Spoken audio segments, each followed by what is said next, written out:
Bienvenidas y bienvenidos al programa Ciencias Jurídicas, esta vez grabando de forma remota con nuestros invitados, un tema de gran coyuntura el día de hoy, de gran trascendencia para el mundo entero y con dos especialistas en la materia. Y el tema del que vamos a hablar es un poco la regulación y las implicaciones en torno a las vacunas.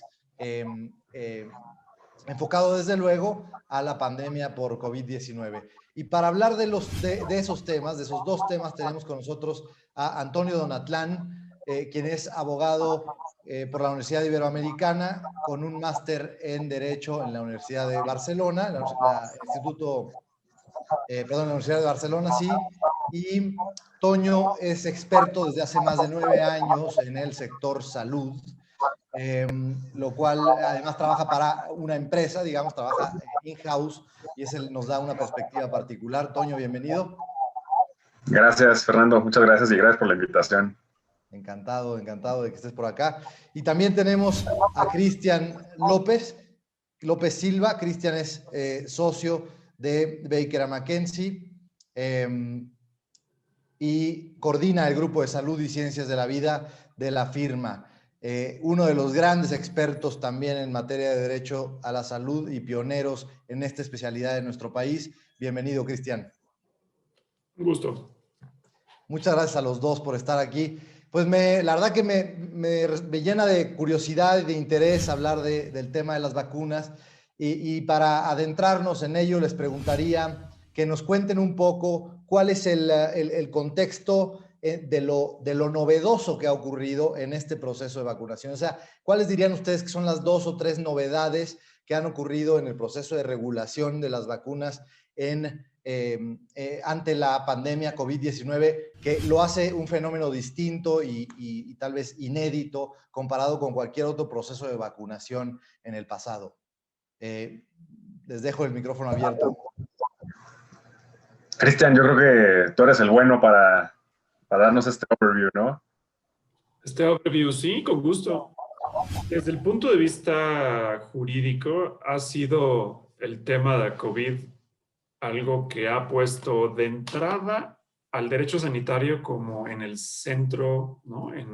Le ha dado muchísima visibilidad, y eso no es nada más en esta etapa en la que nos encontramos discutiendo el acceso a las vacunas como el recurso terapéutico de prevención más efectivo, sino desde antes, ¿no? Cuando se empiezan a dar todas estas suspensiones de actividades en relación a actividades no esenciales, desde ahí empezaron a surgir una serie de decretos, ¿no? A nivel estatal, federal, y que eran emitidos por una autoridad sanitaria.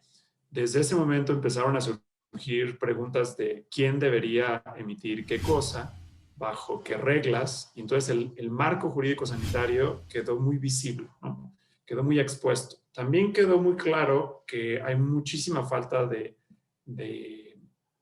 conocimiento del mismo, tanto a nivel federal como a nivel local, entonces en estas autoridades, y se ha dicho mucho, se ha criticado que las autoridades federales tardaron en reaccionar y las autoridades estatales empezaron a ser creativas en emitir unos decretos que fundamentos eran unas cosas combinadas entre aspectos sanitarios y entre aspectos de protección civil, ¿no? Entre aspectos constitucionales locales. Desde ahí empezó a ponerse muy en boga, digamos, esta parte del derecho sanitario. Llegamos con esa inercia al tema de vacunas y se empiezan a replicar pues muchos de esos temas, inercias, retos, problemas que venían arrastrándose, como la falta de conocimiento del marco jurídico o la aplicación un tanto extraña de las reglas existentes, ¿no? Entonces, lo que yo haría, por ejemplo, es que de las cosas más impactantes que estamos viendo con el tema de vacunas y el tema de las autorizaciones de emergencia, que seguramente le vamos a dedicar un rato a este tema, es que desde el punto de vista jurídico no existen. No existe fundamento jurídico para las autorizaciones de emergencia, ¿no? Autorizaciones de uso para emergencia. Como sí lo existen en otras jurisdicciones, como en Estados Unidos, en la Unión Europea, en la misma OMS, Organización Mundial de la Salud, tiene un régimen de emergencia que existe por una razón clara, ¿no? Tienes que tener unas reglas un poco más flexibles cuando sean ciertas circunstancias, como la que tenemos ahora, una pandemia, y que traen aparejada una serie de preguntas, ¿no? Que si estás teniendo que tomar decisiones con menos evidencia de la que normalmente tienes, ¿qué significa eso en términos de responsabilidad de producto, ¿no? De lo que podría generarle responsabilidad a las empresas por poner un producto en el mercado que no tenga toda la evidencia que normalmente toma mucho más tiempo generar? ¿Y cuál es la responsabilidad de los estados también en apoyarlo y ponerlo? Oye, Cristian, pero a ver, vamos deteniéndonos ahí porque eso me parece de la mayor trascendencia. Y entonces, si en México no tenemos esa regulación, y un poco cuéntanos cómo es el proceso normal, o sea, cuál es la regulación de autorización que tenemos y cómo se ha hecho ante esta coyuntura de emergencia, ¿no? Sí, en el tema de medicamentos, ¿no? Y aquí nos hemos dedicado pues ambos, ¿no? Yo del lado de despacho, ¿no? Y Antonio del lado de empresa, ha estado en varias nacionales e internacionales. Las reglas están muy claras, tienen muchísimo tiempo, ¿no? Hay una ley general de salud, hay un reglamento para medicamentos de insumos para la salud que indican que se requiere un registro sanitario para medicamentos. Y las vacunas son un tipo de medicamentos. Más complejo, son biológicos, se le llama, porque pues, son organismos vivos que le haces algo para que funcionen y tienen que cumplir tres requisitos: calidad, seguridad, eficacia. El de calidad se resuelve como asegurándote que lo que sale de la fábrica es lo que llega a los pacientes. Entonces tienes que estar monitoreando constantemente. El de seguridad y eficacia se hace con ensayos clínicos. Entonces, se le da a los humanos, a grupos cada vez más grandes, fase 1, fase 2, fase 3, vas avanzando en obtener información, todo va bien de la fase 1, te pasas a fase 2, te lo autorizan, un regulador como COFEPRIS te va autorizando cuando son realizados en México y vas llegando, acumulando información hasta que estás listo y entonces presentas una solicitud de registro sanitario. Entonces, ¿qué es lo que aplica? Un registro sanitario. Eso es lo que debió haberse emitido acá. Debió haberse canalizado todo esto alrededor de un registro sanitario. Recordemos que en el 2017 el marco jurídico de vacunas fue reformado para incluir todo un capítulo y ahí muy claramente se establece que para situaciones como estas, las vacunas serán de atención prioritaria y de atención inmediata. Entonces, si lo que se quería lograr era algo súper rápido, súper ágil, podía haberse canalizado a través de esa figura, registro de atención inmediata y prioritaria. No sucedió así, se inventó algo que se parece mucho a lo de Estados Unidos, que hay, bueno, tiene bases, 5 leyes fueron modificadas para poder tener algo así. Ok, pues ya nos contarás eso, qué implica para efectos justo de responsabilidad patrimonial del Estado y demás, y eso y más platicaremos después del corte. Gracias, Toño, Cristian. Nos vemos en unos minutos. Muy bien.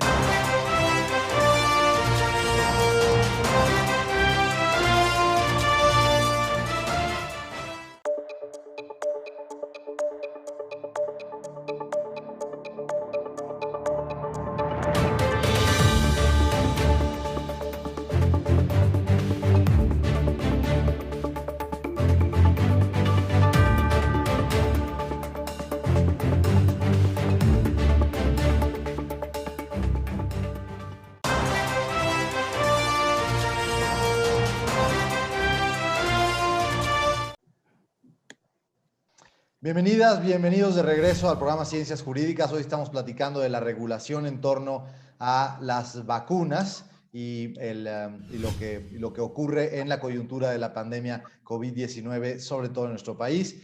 Y platicábamos con Cristian y Antonio Donatlán y donde lo dejamos, y me interesa ahondar más en ello, es se creó en México, nos contabas, Cristian, este régimen, digamos, extraordinario para la autorización emergente de las vacunas, y pues eso trae consigo una serie de consecuencias, ¿no? ¿Por qué no nos cuentas al respecto qué es lo que podemos esperar?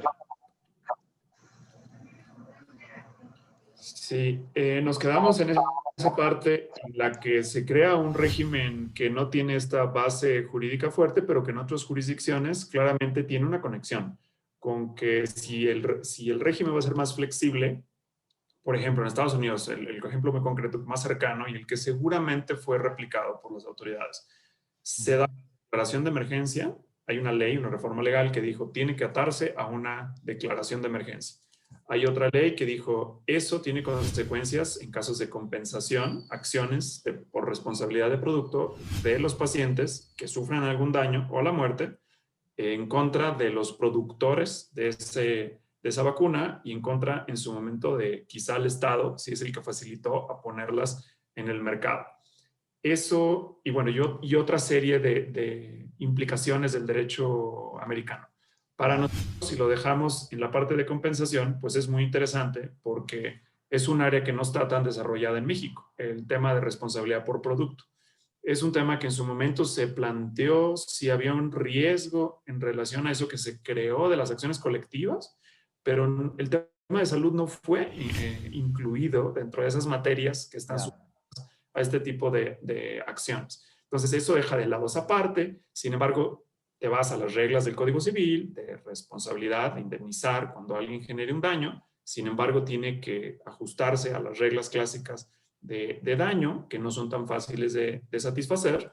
Y por otro lado tienes un régimen especial que se creó en un momento de responsabilidad patrimonial del Estado. Entonces, en un sistema como el de México, que hay un Sistema Nacional de Salud Público, en donde el Estado es el que compra ese producto, lo pone a disposición de la población, entonces surge una pregunta, hay dos preguntas interesantes. Si las farmacéuticas tienen una responsabilidad frente a una vacuna que fue hecha en un tiempo récord, con información en ese sentido acotada, y si el Estado, al haber adquirido esa vacuna, administrado a los... Claro. La población tiene también en ese actuar apresurado, incompleto, depende cómo se le vaya caracterizando, flexible, ¿no? Hay muchas maneras de verlo, alguna responsabilidad. Entonces, por ahí hay algo bien interesante. Y eso trae a colación el tema de cómo se hizo el camino, ¿no? Y eso tiene que ver con los ensayos clínicos. De ahí es donde también, pues, Antonio nos seguramente puede platicar. Sí, por supuesto. Fíjate que hablando del tema de ensayos clínicos, yo cuando quise entender qué es esto, literal, hay una serie que me gusta mucho y está un director de empresa y le explican algo de un tema financiero que no entiende, ¿no? Y le dice, a ver, explícame como si tuviera 8 años. Le explican como si tuviera 8 años, no entiende. Explícame como si tuviera 5 y ya le entiende, ¿no? Entonces, yo así fue como le pedí a una persona del área química de la empresa en la que estuve y me decía, oye, a ver, ¿cómo funciona el tema de los ensayos clínicos? O sea, entiendo que hay varias fases, entiendo que es por ciertos grupos de personas, que hay un placebo, pero ¿cómo funciona? Y literal, en términos muy prácticos, es este grupo de personas del que mencionaba Cristian, en el cual se les aplica una dosis del medicamento y a otros se les da un placebo, que es decir, te doy una pastillita con sabor, pero no te estoy diciendo para saber cómo realmente va funcionando el cuerpo, este tipo de cuestiones, ¿no? En vacunas, probablemente es algo distinto porque pues, no es como que le vas a dar agua a alguien haciendo un ensayo clínico de este tipo, ¿no? Pero justo hay varias secciones y los primeros ensayos se hacen en pequeños grupos, ¿no? Y cada vez son más grandes hasta que llegas al estudio global fase 3. Y este estudio global fase 3 fue el que se estuvo escuchando en las noticias y es el que decíamos que hasta que no quede el ensayo clínico global fase 3, no podemos hablar de una autorización de emergencia y demás, ¿no? Y en aquellos ayeres, o sea, a esos ayeres son hace meses, en el que estaban hablándose de la vacuna de Rusia, perdóname, de la de China, etcétera, ¿no? O sea, como que hay varios contendientes en la carrera, de hecho hay muchos, pero los más cercanos a ya hicieron estas pruebas, ensayo clínico global fase 3.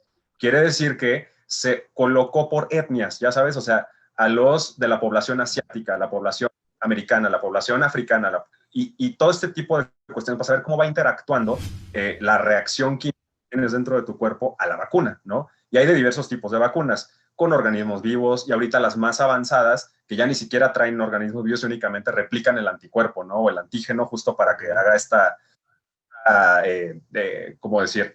Esta reacción para que como estos soldados que están ahí cachando el virus, lo capten, lo detecten y lo desactiven, ¿no? Entonces, como básicamente a mí me lo explicaron y creo que es la manera en la que yo lo puedo entender, ¿no? Entonces, es lo que te habilita justo esta autorización de uso de emergencia, de la que hemos escuchado, por eso se tiene, ya firmó el gobierno el acuerdo con Pfizer, con AstraZeneca, con CanSino Biotech, que es la de los chinos, ¿no? Entonces, una vez que ya tienes esto, pues se pueden hacer estas aplicaciones en este Plan Nacional de Vacunación que justo anda circulando en los medios de salud, Y bueno, van a empezar por esta atención prioritaria. Ahorita ha sido muy cuestionada justo por el tema de que se está colocando en secciones rurales en donde igual y no hay tanta concentración, pero bueno, la justificación es que ahí no hay tanta atención hospitalaria y médica y demás. Y pues bueno, ese es el overview de cómo funciona el tema de los ensayos clínicos para poder llegar a una autorización de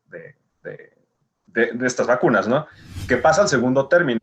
Oye, ¿cuándo puedo esperar yo como particular pues, que me vacunen, ¿no? Porque pues también el presidente salió anunciando que ya podían los entes privados adquirir sus vacunas. Eso pero... me interesa muchísimo que nos cuentes.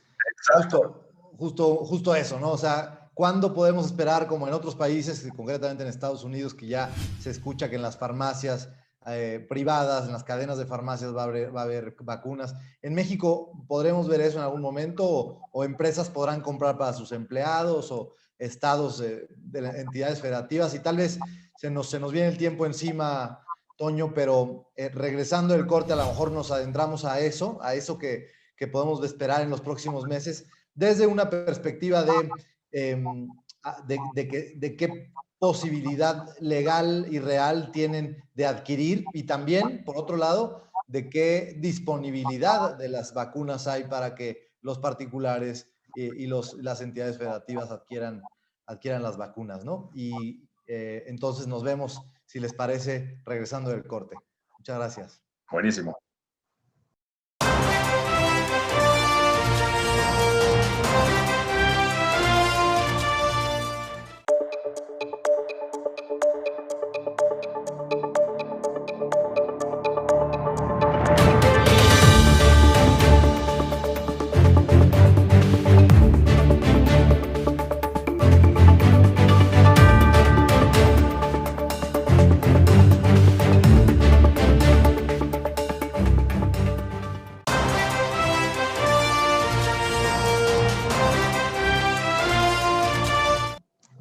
Bienvenidos de regreso al programa Ciencias Jurídicas. Estamos hablando de la vacuna y la regulación, el régimen de regulación en torno a la vacuna para combatir la pandemia por COVID-19 en particular. Y nos contabas antes del corte, Toño, de la posibilidad de que los particulares y las entidades federativas y, digamos, organismos que no sean en sí mismo el gobierno federal adquieran la vacuna. ¿Qué tanto es posible y qué tanto estará disponible la vacuna en los próximos meses? ¿Qué opinas al respecto? Pues fíjate que es un tema muy sujeto a debate y a una realidad muy dura. Al día de hoy no hay una regulación que te permita expresamente traerte la vacuna como ente privado, así tan sencillo, ¿no? Porque pues tienes órganos reguladores que están en el medio del fabricante y de tu empresa particular, ¿no? Entonces, ¿qué es lo que pasa?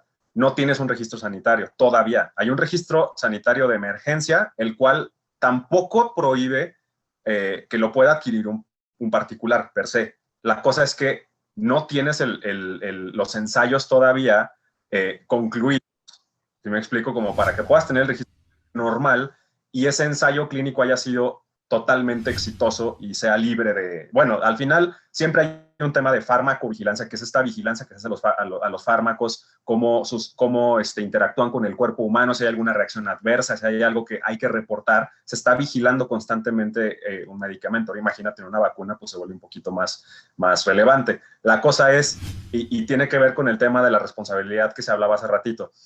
El fabricante no se quiere echar esa responsabilidad de que le venda a un gobierno, porque si algo sale mal con esa vacuna que se generó con estudios rapidísimos, con demasiada inversión, en tiempo récord, porque ha sido de verdad en tiempo récord. Entonces, a la hora de que pasa todo eso, pues queda un riesgo ahí de que no sabes qué es lo que va a suceder con el fármaco dentro de una persona en 6 meses, en 4 meses. Probablemente el tiempo es muy corto para poder ese análisis, ¿no? Entonces, una vez que tienes eso, pues evidentemente surge este tema. Oye, ¿y si a alguien le hace daño el tema de la vacuna? ¿Quién es responsable? ¿El fabricante? ¿Me van a eximir de responsabilidad? Y hay iniciativas en países como Argentina en donde decían, oye, hay que darle cierta indemnidad a los fabricantes para que quieran traer la vacuna a mi país, ¿no? Este tipo de cuestiones se está replicando en otros países justo para que puedas controlar el tema y tú como persona inversionista puedas decir, ¿sabes qué? Sí me la rifo, pero sin ahorita, al día, con el registro de emergencia, esa responsabilidad se estaría transmitiendo no al gobierno, sino al particular que la está comprando. ¿Sí me explico? Entonces, ese tipo de cuestiones es como, híjole, ¿y me la voy a echar o no me la voy a echar? ¿No? Qué interesante. ¿Tú qué opinas al respecto de eso? Cristian, te escuchamos. Sí, yo creo que pues tiene varias aristas, ¿no? El de quién está más expuesto si termina siendo el Estado bajo la figura de conducta irregular del régimen de responsabilidad patrimonial del Estado, o si las empresas, ¿no? Hay que ver lo que dirían los contratos, ¿no? Y los contratos negociados con el gobierno mexicano, pues han sido declarados confidenciales, ¿no? Mientras que en otras jurisdicciones se han tenido que divulgar. En un caso divulgado por mutuo propio, ¿no? CureVac en la Unión Europea, o AstraZeneca, que la Unión Europea lo divulga, ¿no? Claro. Las dudas de qué decía el contrato, en su mayoría lo hacen público. Ese punto de la responsabilidad habría que ver específicamente qué se acordó en esos contratos para darle como su contenido ya concreto. Hay otros retos como, bueno, pero sí pueden los privados, ya decía Antonio, pues estas autorizaciones de emergencia no está claro que lo limiten, ¿no? Y si lo hicieran, ya decíamos antes, pues no tienen fundamento jurídico esas autorizaciones de emergencia. Entonces, ¿cómo haces valer esa restricción que viene en un instrumento que no tiene fundamento? Pero aún así, muchas empresas, muchas cámaras, muchas asociaciones han estado buscando alternativas, ¿no? Y han propuesto, ¿no? El Consejo Coordinador Empresarial, la ANTAD, CONCAMIN, distintas opciones. Nosotros mismos como despacho nos están llegando muchos clientes preguntándonos, ¿se puede hacer algo, sí o no? Nuestra opinión ha sido que en realidad sí se puede, ¿no? Hacer algo. Nada más tienes que tú decidir, ¿te vas a esperar al calendario oficial, sí o no? El calendario oficial nosotros creemos que si todo sale bien, y la verdad es que muchas cosas le salen mal a este gobierno y muchas condiciones se están moviendo al mismo tiempo en la realidad, creemos que esto sucedería, si todo sale bien, finales del 2022 o mitad y finales del 2022. Entonces, si estás dispuesto... Es decir, la segunda mitad del 22 sería cuando los particulares pudieran tener la vacuna. Cuando cuando el calendario oficial alcanzara a esa población que son los empleados de las empresas que están entre 20 y 50 años, que son los que están al final del criterio oficial, ¿no? Tardaríamos mucho. Entonces le estamos diciendo a los clientes, tú tienes que decidir si quieres esperarte a eso, ¿no? Hasta ese momento, o quieres intentar un acceso temprano. Y hemos estado pensando, viendo cómo es que se puede hacer. Hay algunas vías que creemos se podrían intentar alrededor de esto, pero de todas maneras, una vez trayendo el producto, surge lo que mencionabas tú, a ver si los empleados se le quieren poner. Y viene el tema de la obligatoriedad de las vacunas. No hay que olvidar que hay un movimiento antivacunas por ahí, ¿no?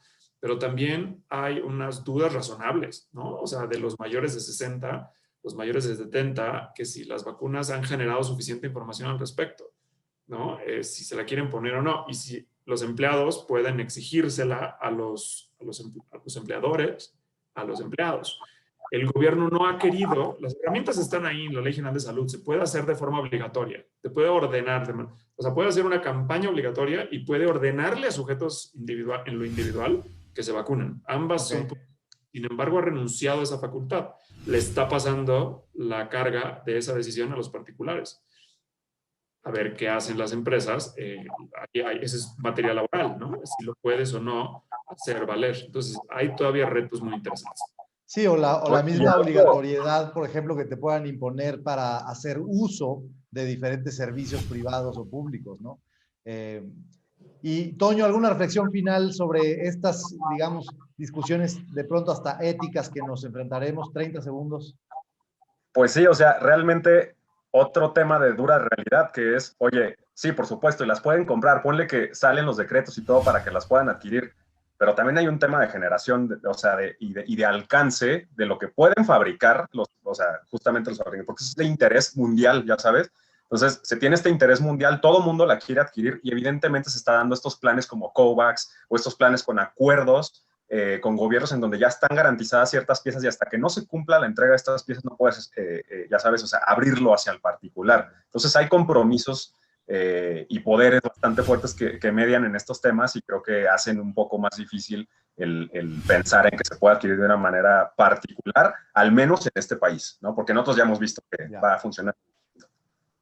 Bueno, pues desde luego, Cristian y Toño, que esto no puede sino ser una primera parte de una conversación que tengamos, que dure más tiempo, que abarquemos más de los temas que están ahí en la agenda y que además de estos mismos temas que platicamos, pues evolucionará con mucha agilidad y me dará muchísimo gusto y será seguramente muy interesante para la audiencia escucharlos, seguirlos escuchando. Así que muchísimas gracias por estar aquí y nos vemos pronto, Cristian, Toño. Gracias, Fernando. Buenas tardes. Hasta luego.